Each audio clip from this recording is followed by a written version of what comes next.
Hello student, कैसे हैं आप सब। एक बार पुनः से कोचिंग क्लासेस पर स्वागत है। उम्मीद करता हूं आप सब अच्छे होंगे, मस्त होंगे, बेहतर होंगे, आपकी पढ़ाई भी बेहतर चल रही होगी। बोर्ड एग्जाम 2024 को टारगेट में रखते हुए निरंतर आप लोगों के लिए वीडियोस लेक्चर लेकर आ रहा हूं।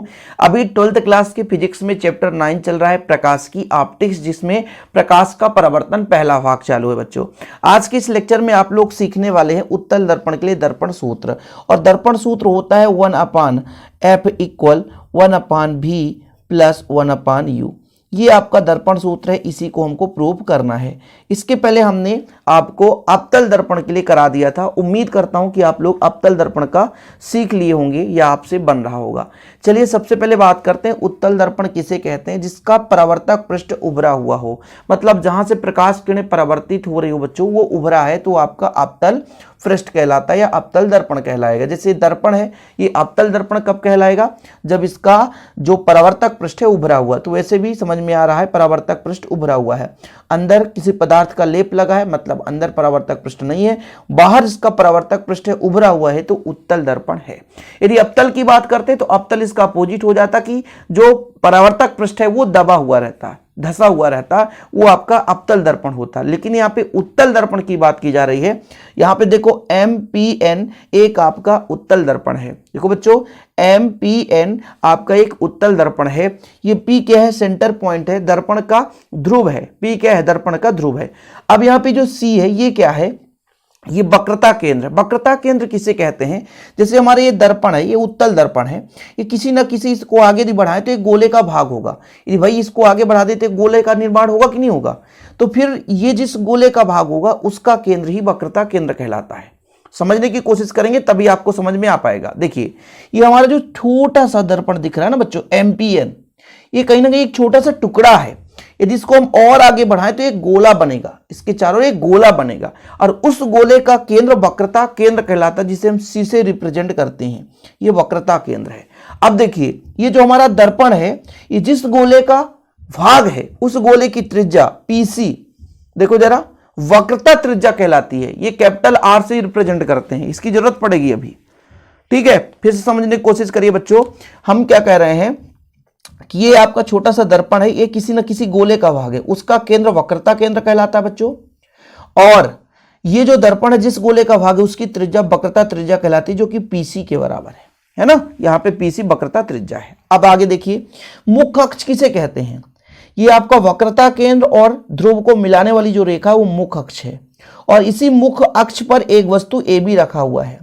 अब AB से कई सारे प्रकाश किरणें चलती हैं। एक प्रकाश किरण चलती है बच्चों, यहां से चली, यहां पे आपके ध्रुव से होकर के परावर्तित होकर इस दिशा पे चली जाती है, ठीक है। एक प्रकाश किरण आपकी यहां से चली, ऐसा लगता है कि अंदर कहां किधर जा रही है, इधर आपके C से होकर प्रतीत होगी, हालांकि परावर्तित होकर के उसी दिशा पे वापस आ जाएगी, लेकिन ऐसा प्रतीत होगा कि C से आते हुए प्रतीत होती है।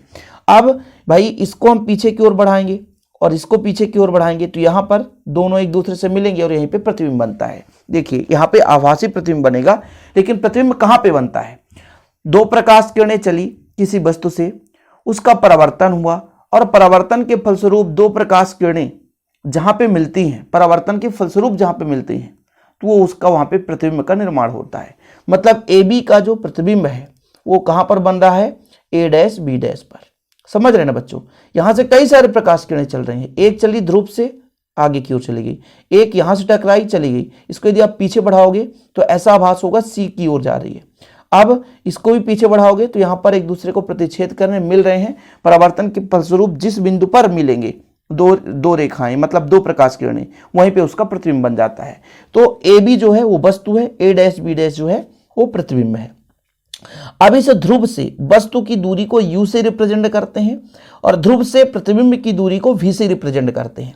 जब भी दर्पण के बाएं ओर चलते हैं तो दूरी को माइनस से रिप्रेजेंट करते हैं। जब भी दर्पण के दाएं ओर चलें, जब भी दर्पण के बाएं, यानी आपका ये ध्रुव है, ध्रुव के बाएं ओर चलेंगे तो हमेशा माइनस रिप्रेजेंट होगा।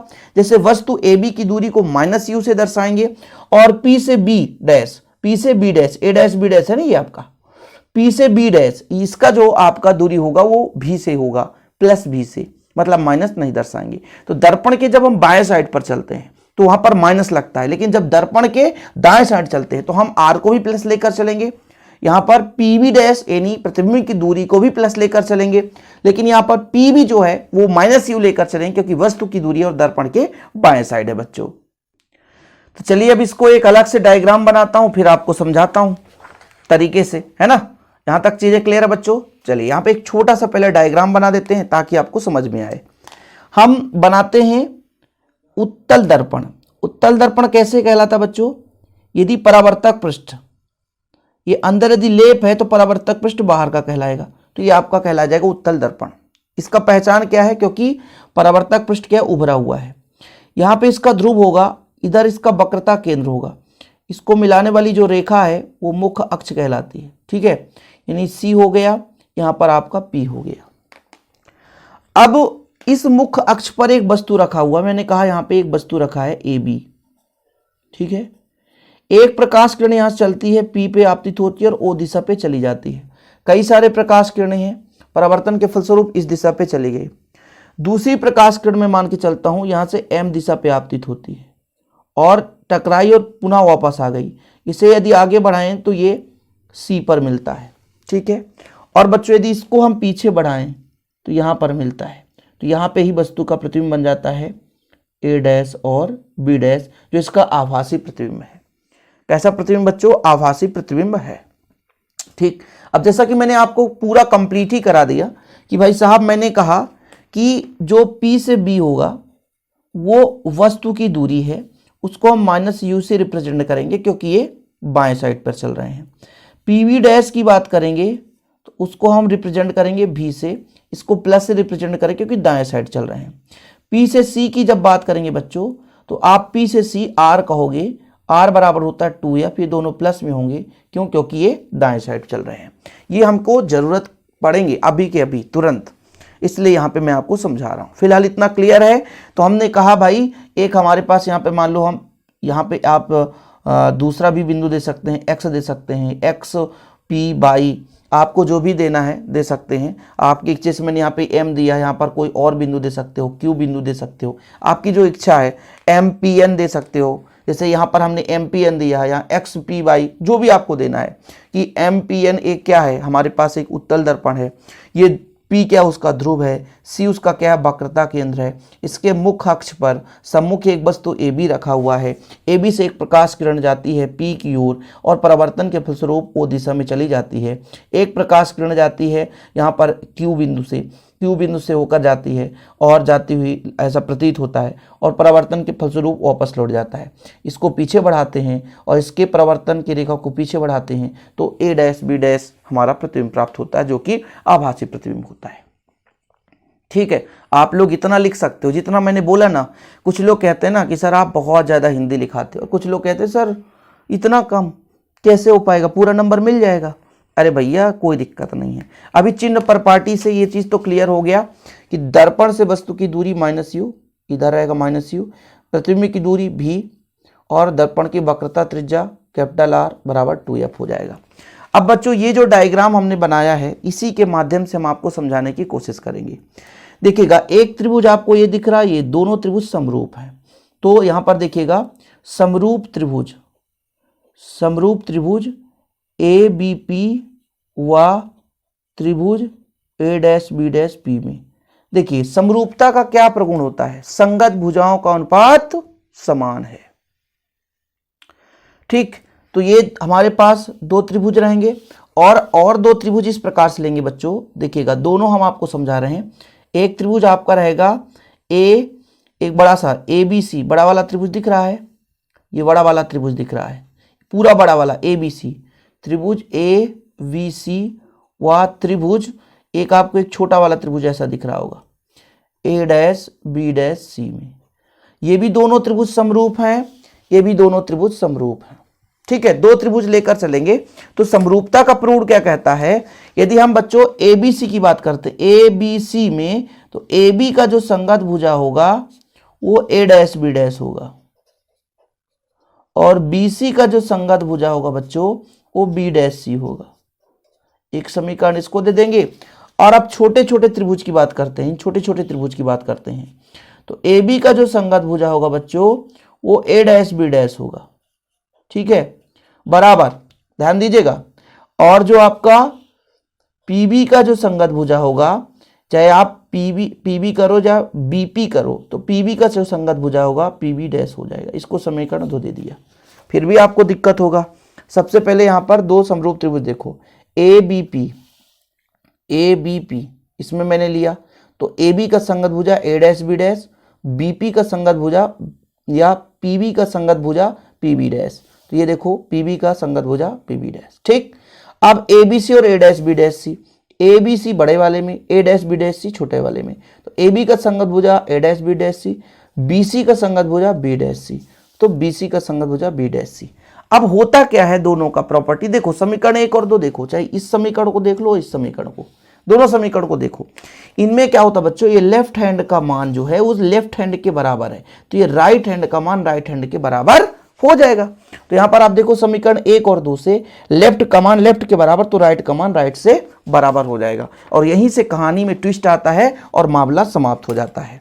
तो यहां से आप शुरू करते हैं समीकरण 1 व 2 से, मजा इसी में से आएगा। देखिएगा आपका यहां पर देख लीजिए पीबी बटा पीबी डैश, ओके, या कि आप ऐसा भी कर सकते हो बीसी बटा बी डैश सी बराबर पीबी बटा पीबी डैश। मैंने समीकरण 1 और 2 से ऐसा करा, मतलब ये और ये दोनों बराबर हैं। अब यहां से हम चलते हैं मेन वैल्यू से चलते हैं। क्या हमें बीसी का मान पता है? बीसी का मान तो नहीं है पता सर, लेकिन यहां से यहां तक का मान और यहां से यहां तक का मान पता है, क्योंकि यहां से यहां तक का मान u है और यहां से यहां तक का मान r है। तो इन दोनों को जोड़ दें, मतलब pb और pc को जोड़ें तो bc आएगा, यानी pb और pc को जोड़ें तो bc आ जाएगा। अच्छा, इसके बाद हम आपसे कहें कि b डैश c का मान, सर इसका मान भी नहीं पता, लेकिन pc का मान तो पता है और pb का भी मान पता है pb डैश का। तो यदि pc में pb डैश को घटा दिया जाए, pc में pb डैश को घटा दिया जाए, तो ये वैल्यू आ जाएगा। सही है कि नहीं भाई? बड़े वाले में से इस छोटे मान को घटाएं तो ये आ जाएगा। ठीक सर, pb, p से b, इसका मान तो पता है, वस्तु की दूरी है। pb डैश, हाँ इसका भी मान पता है, वो प्रतिबिंब की दूरी है। अब यहां पे वैल्यू पुट कर दो, ये p से b वस्तु की दूरी वो माइनस u, p से c ये आपका कैपिटल R हो जाएगा, वक्रता त्रिज्या है, p से c कैपिटल R, और ये आपका बच्चों v हो जाएगा, pb डैश भी। अब आप कहोगे सर इसमें माइनस क्यों लिया है? क्योंकि मैंने पहले ही बताया था, दर्पण से दूरी, वस्तु की दूरी दर्पण के बाएं साइड है, इसलिए माइनस लिया है। और ये माइनस का चिन्ह के कारण यहाँ पे माइनस है, भी यहाँ पे प्लस ही है। ठीक है, पीबी तो यहाँ पे आपका माइनस यू हो जाएगा। ठीक है, और ये प्रतिबिंब की दूरी प्लस भी हो जाएगा। ठीक, अब यहाँ पर थोड़ा सा आप लोग एफ के जगह सॉरी आर के जगह 2f कर लीजिए, तो थोड़ा सा आसान हो जाएगा। क्योंकि आपने पढ़ा है r का मान 2f के बराबर होता है, तो यहाँ भी 2f कर लीजिए, और माइनस का भी बराबर माइनस यू अपान v। अब क्या करेंगे?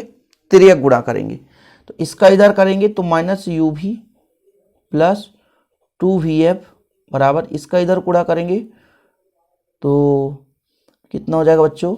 ये माइनस 2uf और माइनस माइनस प्लस u भी।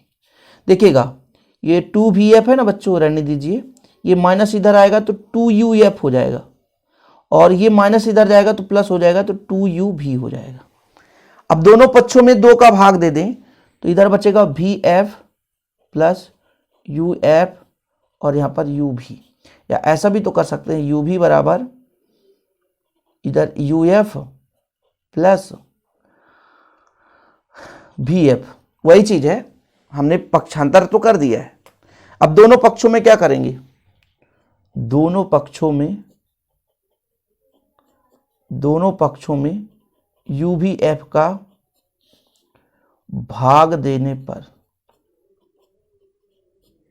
दोनों पक्षों में u भी f का भाग देने पर, तो बच्चों यहां पर आपका u भी था, u भी f बराबर, यहां पर uf था, u भी f प्लस vf था, u भी f, काट दो u भी से u भी, तो 1/f बराबर, यहाँ पर आपका u से u, f से f कटेगा तो 1/v, यहाँ पर बचेगा 1/u। यही आपका दर्पण सूत्र था। देख लो भाई साहब, मिजाज है आपकी, कंप्लीट हो गई आंसर।